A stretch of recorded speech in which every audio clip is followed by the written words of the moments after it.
Subscribe करें और देखें एक दिल दहला देने वाली हॉरर स्टोरी। बिना घबराए बेल आइकॉन प्रेस करना ना भूलें।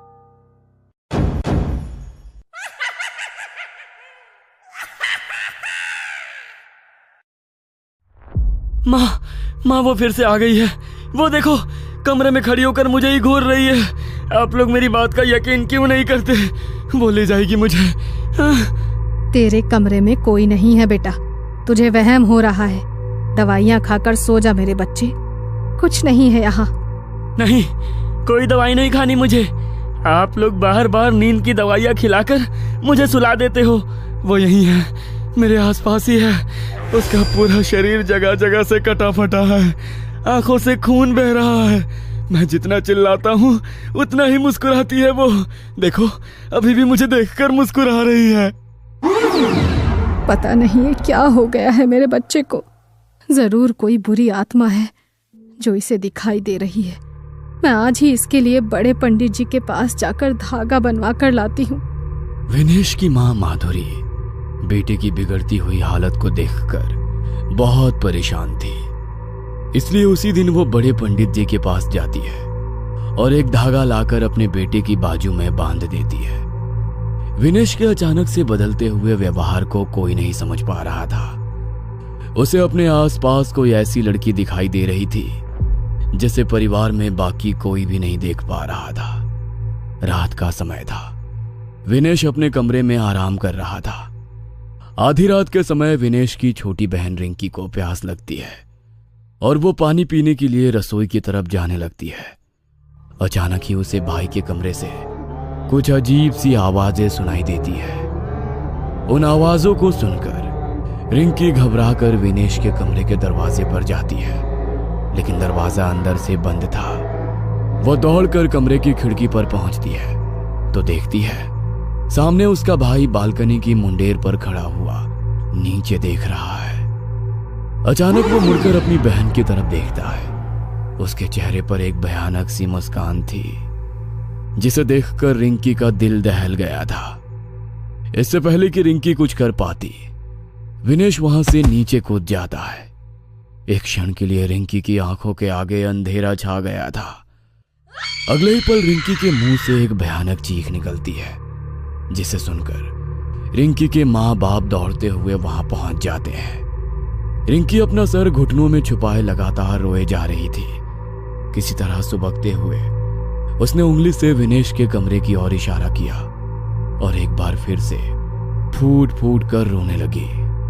कुछ पलों में विनेश के साथ हुई अनहोनी के बारे में घर में सभी लोग जान चुके थे और चारों ओर अफरा तफरी मच गई थी। 3 दिन बाद काश के कुछ दिन पहले ही मैं उसे पंडित जी के पास ले जाती तो शायद आज मेरा बेटा जिंदा होता।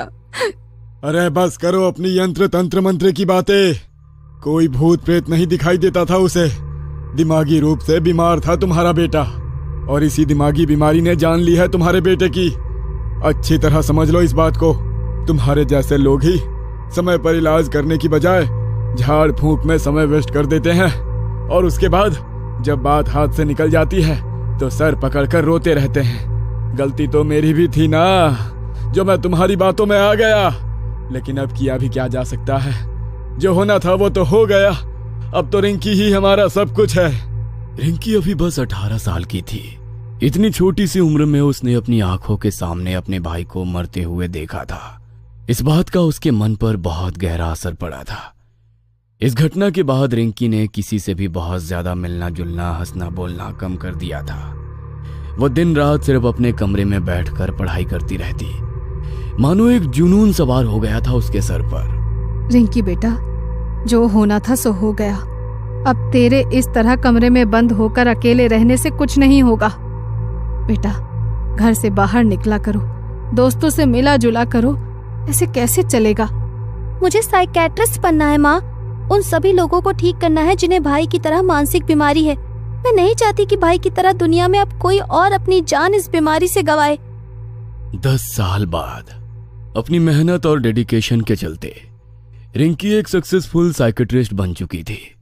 उसने जानबूझकर क्रिटिकल पेशेंट केयर डिपार्टमेंट ही चुना था।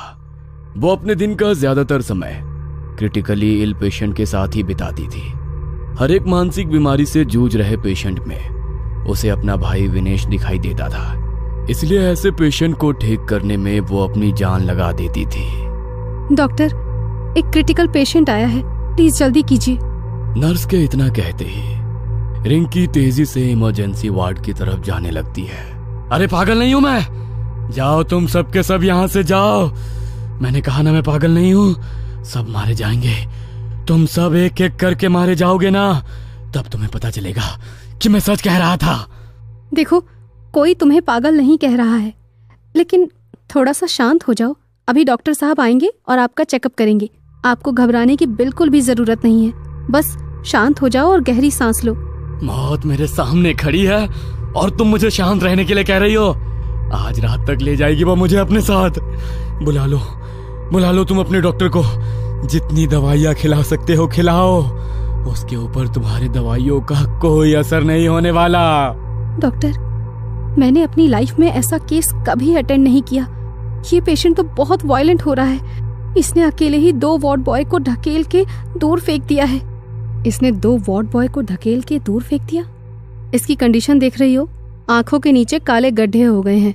शरीर में ऐसा लग रहा है कि खून ही नहीं है। 10 कदम भी ठीक से नहीं चल पाएगा ये, और 2 आदमियों को ढकेल दिया। वही तो मैं बोल रही हूँ ना डॉक्टर, मुझे तो ये कुछ और ही केस लग रहा है। तुम जाओ, जाकर अपना काम करो।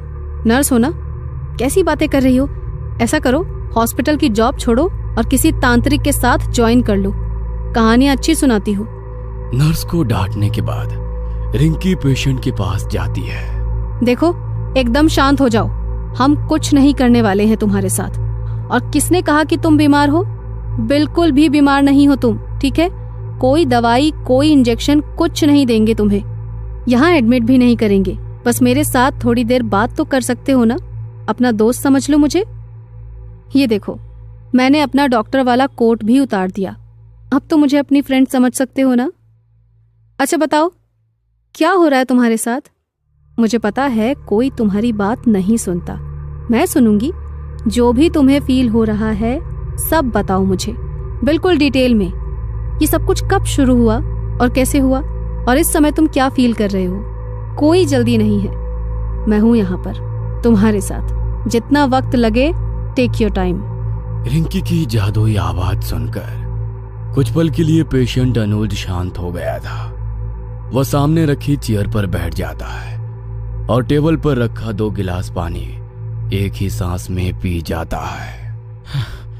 तुम एक डॉक्टर हो, तुम्हें शायद मेरी बात पर यकीन नहीं होगा।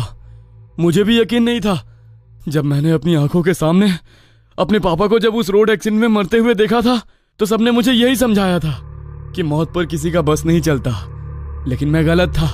मौत पर बस इंसानों का बस नहीं है, लेकिन वो चाहे तो मौत को अपने इशारों पर नचा सकता है। मैं समझ नहीं पा रही हूँ, तुम कहना क्या चाह रहे हो? वो मतलब कौन? तुम देखना चाहती हो? जल्दी ही तुम उसे देखोगी। तुम्हारा मतलब क्या है? देखो, तुम छोड़ो ये सब, शांत हो जाओ। तुम्हें हेलुसिनेशन हो रहे हैं। ये बस एक मानसिक बीमारी है जिसका इलाज हो सकता है। This is a severe case. मेरी मानिए तो आप कुछ दिन के लिए एडमिट हो जाइए। मुझे एडमिट करोगी तुम? हाँ? मेरा समय आ चुका है। वो आज मुझे लेकर ही जाएगी और अब तुम्हारी बारी है। इतना कहकर अनुज कांच के गिलास को टेबल पर दे मारता है और उसके नुकीले सिरे से एक ही झटके में अपनी गर्दन को मुस्कुराते हुए काट देता है। अनुज के गले से खून का फवारा छूट रहा था, लेकिन वो अभी भी मुस्कुरा रहा था। अगले ही पल उसने उसी नुकीले कांच से अपने चेहरे को बुरी तरह से काट पीट दिया था। उसका पूरा मुंह खून से लथपथ हो चुका था, लेकिन वो अभी भी लगातार रिंकी की तरफ देखकर अजीब तरह से मुस्कुरा रहा था। अपने इतने साल के करियर में उसने आज पहली बार इतना खून देखा था। अनुज को जमीन पर खून से लथपथ देखकर उसे बरसों पहले अपने भाई की मौत के दृश्य याद आने लगे हैं। एक पल के लिए रिंकी की आंखों के आगे अंधेरा छा गया था। चारों तरफ सन्नाटा और अंधेरा था। अगले ही पल उसे मध्यम सी रोशनी में जमीन में खून से लथपथ अपना भाई विनेश पड़ा हुआ दिखाई देता है। जिसे देखकर वो कांप उठती है। रिंकी की आंखें खौफ से फटी हुई थी। हकलाते हुए वो विनेश को जोर जोर से हिलाने लगती है। भैया, विनेश भैया। जमीन पर पड़ा हुआ विनेश अपनी आंखें खोल देता है और उसके खून से सने चेहरे पर एक डरावनी मुस्कान दिखाई देती है, जिसे देखकर रिंकी डर कर पीछे हट जाती है। अचानक ही नर्स और वार्ड बॉय कमरे के अंदर आते हैं और अनुज को खून से लथपथ देखकर डर जाते हैं। डॉक्टर, आप ठीक तो है ना? आपके ऊपर हमला तो नहीं किया ना उस पागल ने? नहीं, मैं ठीक हूँ, तुम परेशान मत हो। अभी कुछ देर पहले घटी सारी घटना एक के बाद एक उसकी आंखों के सामने घूम रही थी। बार बार उसे अनुज और विनेश के खून से सने मुस्कुराते चेहरे नजर आ रहे थे, जिसके कारण वो बहुत असहज महसूस कर रही थी। रिंकी खुद को संभाल नहीं पा रही थी। हॉस्पिटल से निकलकर वो सीधा अपने घर पहुंचती है और फिर एक कप कॉफी पीने के बाद सीधे अपने बिस्तर पर पहुंच जाती है। कुछ ही देर बीता होगा कि उसे दरवाजे की घंटी बजने की आवाज सुनाई देती है। रिंकी दरवाजा खोलती है तो वहां उसे बस एक छोटा सा लिफाफा दिखाई देता है। ये कौन रख गया है? ना नाम है ना पता है, स्ट्रेंज। रिंकी लिफाफा खोलती है तो उसके अंदर रखे सामान को देखकर मानो उसकी सांसें हलक में अटकी रह जाती है। अंदर कुछ तस्वीरें थी जिन्हें देखकर रिंकी को अजीब सी घबराहट होने लगी थी। लिफाफे के अंदर पहली तस्वीर उसके पेशेंट अनुज की थी, दूसरी उसके भाई विनेश की और तीसरी उसकी खुद की। सभी तस्वीरों में एक असामान्य बात यह थी कि उन सभी के चेहरे बुरी तरह से कटे हुए थे और फिर भी वो मुस्कुरा रहे थे। इन 3 तस्वीरों के अलावा भी उसमें एक चौथी तस्वीर थी। रिंकी नहीं जानती थी कि वो चौथी तस्वीर किसकी है। मनोवैज्ञानिक होने के बावजूद रिंकी को महसूस हुआ जैसे डर से उसके हाथ पांव ठंडे पड़ रहे हैं। अपने हाथों को आपस में रगड़ते हुए वो फ्रिज से दूध निकालकर एक बार फिर कॉफी बनाने लगती है। रिंकी फ्रिज के डोर के रिफ्लेक्शन में खुद को देखने की कोशिश करती है, तभी उसे अपने पीछे किसी की इमेज फ्रिज के डोर में नजर आती है।